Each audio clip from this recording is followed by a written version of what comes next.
Hey, it's Fox from Inferno Fox Gaming. So November ended up being quite a big pickup month for me, much more even than I was expecting. And I want to take some time to show you guys everything that I got and then some. And there's been just like a general sense of, I don't want to say urgency, maybe I guess agency, to try and get as many of these like Black Friday deals and sales and everything as possible. I know since I'm located in the United States, I know that there is a general potential of impact coming with the new administration, especially with the tariffs coming in. So we could be seeing potential increases with any and all electronics products. I discuss this in a lot more detail in the video here. We're going to make sure to link it in the description below. But with that said, again, this was a really big pickup month, and that was part of the reason why, at least that is the whole logic train that I'm sort of riding here with all of these. Anyway, let's get right into it. I've got games and more to run through. So first thing I want to run through are some really excellent pins from Canvas Quest. They have a local storefront at Etsy, and I've seen their various booths and everything at conventions like Midwest Gaming Expo in Milwaukee, as well as Too Many Games in Philadelphia. Excellent selection, and the individuals who run the shop are really nice people. Can't recommend them enough. So let's go ahead and I'll show you the amount of pins that I got. First, we've got this really cool Donkey Kong pin, and that, of course, is the DK coin that you find in every stage with the background of the end of Donkey Kong Country 2. We also have Bestel. Really, it's Estelle from the Trails series, but like many fans of the Trails series, she's affectionately referred to as Bestel, so really cool. Also have some classic series pins, and we like Hero from Dragon Quest 3, and this is not going to be the last time that you're going to be seeing Dragon Quest 3 stuff, of course. We also have, on the RPG side, we've got Cyan from Final Fantasy VI, as well as Mog from Final Fantasy VI. And you can see the backgrounds also match the environments that you meet them, or you sort of acquire them from, or maybe this is their own home area, like Mog in the Caves of Narsh and Cyan from Doma Castle. And we also have the Sophia 3, along with Jason from Blaster Master, and with the background from the Area 1. Finally, we have Mike, and Mike Jones from Star Tropics. Really fantastic game, and I love these pins. The Final Fantasy VI ones will go with all the other Final Fantasy VI character ones that I have in that area of the game room, as well as the NES ones will go to the NES area. Speaking of classic Nintendo stuff, I want to show off this fantastic book. This is the complete guide to the Nintendo 64 by the venerable Pat Contry, or Pat the NES Punk.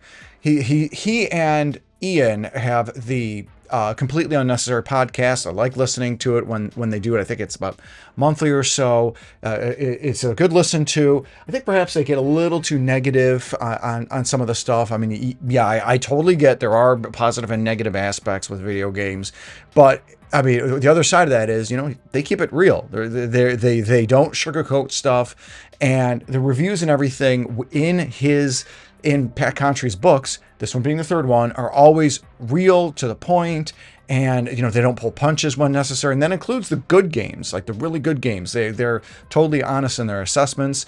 I will make sure to put a link in the description below to their store so that you guys can pick up a copy of that yourself, as well as their NES and SNES books. I do hope that they do a Game Boy and maybe Game Boy Color, a combination type of a book, but we'll see. We'll see what they end up doing. Also, on the pickup side, and in celebration of video games, I managed to snag the PS1 or PlayStation original style version of the PS5 console controller. And I don't normally get into the anniversary stuff, but I have a lot of fond memories of playing this with some of my buddies like Tony and Jody and everything like that as like young kids back in 8th grade.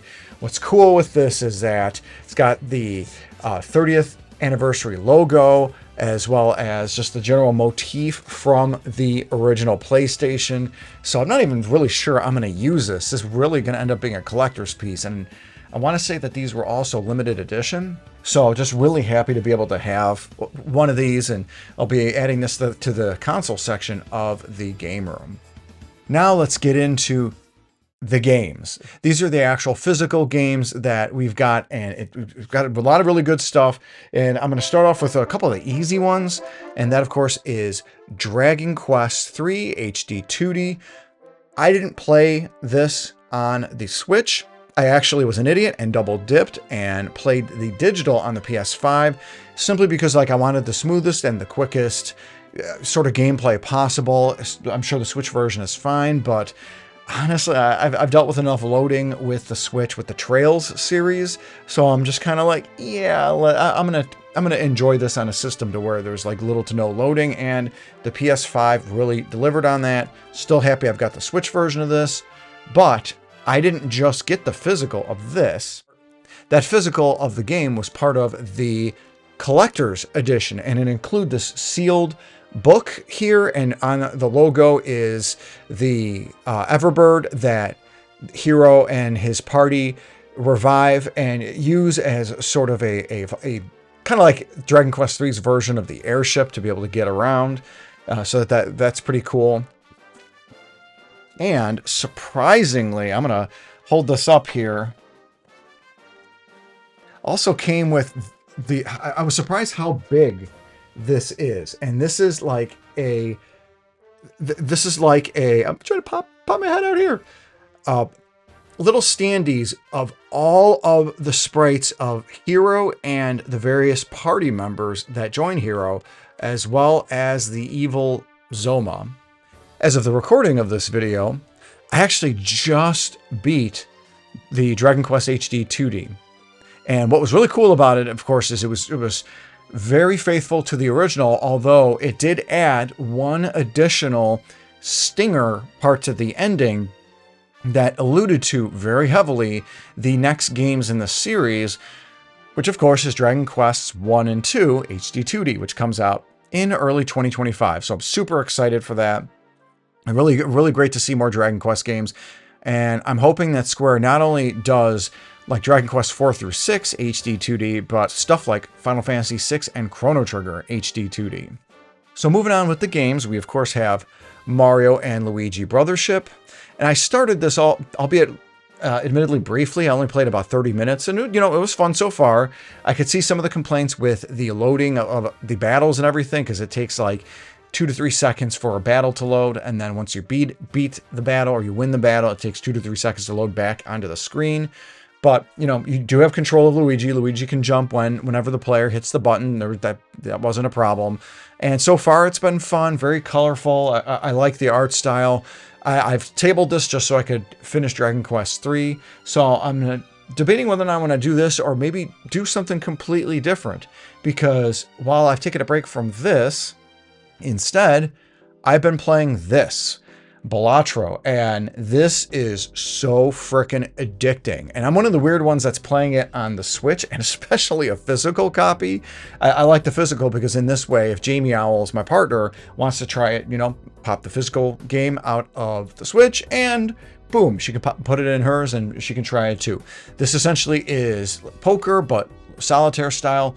Great game. This edition comes with 5 of the Joker cards and then 5 of the specialized playing cards. But yeah, very cool. Very happy to see, to be able to play this. I get why it was nominated for even Game of the Year, just the addictive nature. I definitely recommend that you play this, maybe through a mobile or smartphone device. Maybe that's probably the easiest. I think I saw it as $10 on the Apple iStore or whatever store. It's worth the money because it's one of those few games where you buy it once and boom, you got it. The next game, I got on a Woot deal. I saw an alert on this from Wario64, so thank you Wario64 for that. That is Reynatus. Now, one of the fantastic content creators that I've had the good fortune of working with myself, David DINK, had actually, once he played this, didn't really have favorable feelings about it. that's okay. You know, everybody has their own opinion on this. I have not started this myself. I believe this is like an action RPG type game, so it'd probably be pretty cool to try it out, play it out, and everything, especially because it's from NIS America, and they do a lot of Nihon Falcom games, and you know, I've had great luck with the Trail series and the Ease series, so the hope is Reynatus would be that quality. And speaking of which, the next pickup that I have is Reynatus. Yeah, for some reason, they sent me 2 copies. But we're going to go to Fantasyland here. But bear with me here as I explain why. Let's pretend this is not Reynatus. Let's pretend that's Crystar. Because my copy from Crystar, which I got from VGP.ca, just shipped, even though I ordered that about 2 weeks ago. Don't know why. VGP's been a little slow shipping stuff. I think it's because they're across the border in Canada from where I'm at in United States. I think it's due to a couple things, just, you know, some of the cross-border stuff, some of the carriers. I could have sworn I heard something about strikes or something.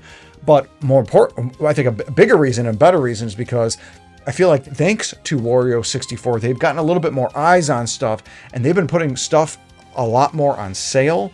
So that's where I've gotten a really big majority, them and PNP games, of my physicals. I really recommend them. So if you see their stuff on Wario64, I absolutely recommend that. So again, Crystar, we're pretending this says Crystar. Again, another excellent content creator, Brandon from Just the Gems. He did a collab with me. We'll make sure to link the video of that in the description below, as well as to David DINK and Just the Gems channels down below, where Brandon talked about Crystar being just such an excellent RPG with kind of like a heartbreaking story. Really glad to be able to have a physical copy of that so that I can experience that myself. And hopefully you check out that video collab where Brandon joined me on that from Just the Gems, and listen to him speak about Crystar. Moving on, another critical physical I'm so happy to have picked up is the Marvel vs. Capcom Fighting Collection. And this, of course, contains Marvel vs. Capcom 2. It's one of the few games that Hardicus can actually whip my butt at. Hardicus, of course, part of our InfernoCast series on Tuesday nights. I'm just so happy we have a physical of this, so that in perpetuity, you know, we've got this because that's a whole thing with the Marvel vs. Capcom series, of which this contains I think it's the first 2 Marvel vs. Capcom games, plus stuff like the Punisher beat 'em up, a couple of the X-Men vs. Street Fighter, and just so many gems in this. And in a previous pickups video, I showed the Capcom, I think it was just the general Capcom Fighting Collection. I pre-ordered the Capcom Fighting Collection 2, so that'll be coming in like 2 or 3 months. Very critical collections. I love that Capcom itself has been great about doing collections and physicals, and all of them going on to the Switch. So Capcom, thank you for that. Moving on to a little bit some more of the esoteric pickups. I've got Cult of the Lamb. I don't know too much about this particular game. I want to say that Pro Jared, for example, another great YouTube content creator, was playing this. I think there was a little bit of like an influencer sense. It's the whole idea of cult being a lamb who's, I think he was saved from slaughter, but now he's got to raise a cult for whom saved him. Being in the United States, just, you know, the times that we're in. Yeah, I could definitely identify with that whole cult aspect. We'll just kind of end that there. The next game, and I'm a little mad at myself for starting this collection, but I couldn't miss picking up Pikmin 3 Deluxe because they hadn't been producing physicals of this for a while. And I just saw that VGP was starting to get reprints, or was it PNP? VGP or PNP were getting reprints of this. I'm like, I got to pick this up because not only do they have it, but they had it on sale. Jason the 13th loves the Pikmin series, so I know he can only like speak great things about it, but now this means that I got to get Pikmin 1 and 2, as well as Pikmin 4. Again, this is a really fantastic series. I really haven't gotten into it, not by choice, I just haven't, I've never really owned them. Now I don't have an excuse because now I can play this, and hopefully Pikmin 1 and 2 as well as 4. Speaking of additional sort of esoteric pickups, Lost Sphere. And I think this was a spiritual sequel or a direct sequel to I Am Setsuna, which I just really loved that game, you know, and sarcasm. I talked about that being an RPG game that I really didn't care for on this video here. And of course, I'll put a link to that video in the description below. But Lost Sphere, I've actually heard corrected a lot of the issues that I Am Setsuna had. So this is definitely a really cool RPG to be able to have and own. I want to say my buddy and great YouTube content creator, Feral Inferno, recommended this. So I definitely trust his word. He's got great taste in RPGs and JRPGs. The next pickup, this is one of the only ones that is not an ESRB American copy. That is the .hack GU Last Recode. This is a collection of the first 4 .hack games, and I bought this digitally on the Switch for, I think for like 10 bucks or 15 bucks or something, but couldn't miss getting a physical. I want to say this is like the Chinese copy, but there's no rating or anything here. But the spine actually looks correct, unlike the EU copies, which have the little mark and center the text. But again, it looks right. And this has all of the English translation. So, you know, hey, it's good. It's good for me, and definitely excited to have a physical of that. Love having classic JRPGs physicals whenever possible.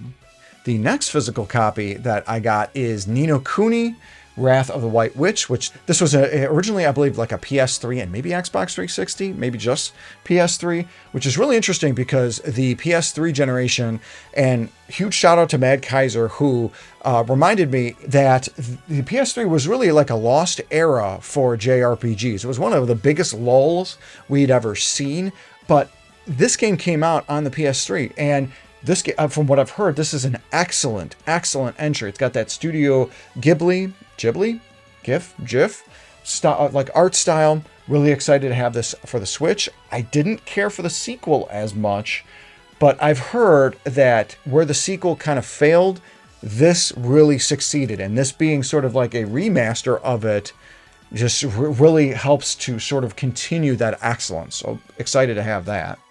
The next entry is a recommendation from Astromedes, also on the InfernoCast, Inscription. So a little taken aback as to this was one of the more expensive games, even when it was on sale. I think because I got it from VGP, it was $75 normally Canadian, but it was on sale for $55 Canadian, which I believe was like 40 or 42 or something like that. This also comes with some cards and physical cards inside. I haven't broken this open yet, but Astromedes likes those sort of dark, almost like roguelike type games, and this is like a card-based type. I think it's like an RPG sort of type game. Definitely excited to be able to check this out, and I really trust Astromedes' recommendations. And the last Switch pickup is Eiyuden Chronicle 100 Heroes, and this is the spiritual successor to the Suikoden series. And I've never played Suikoden, and I know I'm as shocked as you are, but I really didn't play a lot of the PS1 era RPGs, and those have aged so gracefully. And I am so excited for the remasters of Suikoden 1 and 2. Until then, we've got Eiyuden Chronicle. And again, I've heard a lot of really good things about it, a couple little issues here and there, but again, I've heard that this really it really honors the Suikoden sort of feel. So really excited to have a physical of this. Now the next two are not for the Switch. Yeah, we're going to be ending things not with Switch games. And the first one that I want to show you guys, the first pickup that's not Switch, is Lollipop Chainsaw Repop. I don't normally play games like this with scantily clad female protagonists. That's not really my jam, but Simbu Darkfang, also on the InfernoCast, really recommended this game. And when earlier in the year, as part of one of the many of the thank yous that I like to do for the InfernoCast, I pre-ordered a copy of this from Limited Run Games for him. I decided to get an extra copy for myself. And I heard this remaster was a little rough around the edges, especially just maybe needed a little bit more time in the oven. I've heard the patches have helped correct a lot of the issues. I don't know. I actually still need to talk to Simbu about that. But yeah, definitely excited to be able to have a copy of this based on everything that Simbu has said about the original one. And the last physical copy, not really going to be going out on a bang here, but it is the Mega Man Legacy Collection 2. Why the heck do I have this? Especially when I've got the Switch copy of Legacy Collections 1 and 2. Because Capcom, in the beginning with their collections, were doing a piss poor job with the physicals on the Switch, where the Mega Man Legacy Collection 1 and 2 only had Legacy Collection 1 on the cartridge. Same thing with Mega Man X Legacy Collection 1 and 2. It's only the first Legacy Collection of X on there. And even like Resident Evils 4, 5, and 6, that only had Resident Evil 4 on the Switch cartridge. And it wasn't just Capcom that did that. I want to say a lot of others had that, and even still do that. Like the Arkham Knight series that came out on the Switch. I'm not going to get a physical of that because it only has the first Arkham game on the cartridge. I don't like that. I want the whole thing. This is the very first time I've ever had a physical copy of Mega Man's 9 and 10. Legacy Collection 2 includes Mega Man's 7, 8, 9, and 10. 9 and 10, when they came out in 2008 and 2010, were digital only because they were sort of like retreads to the past, where they played more like something akin to Mega Man's 1 and 2.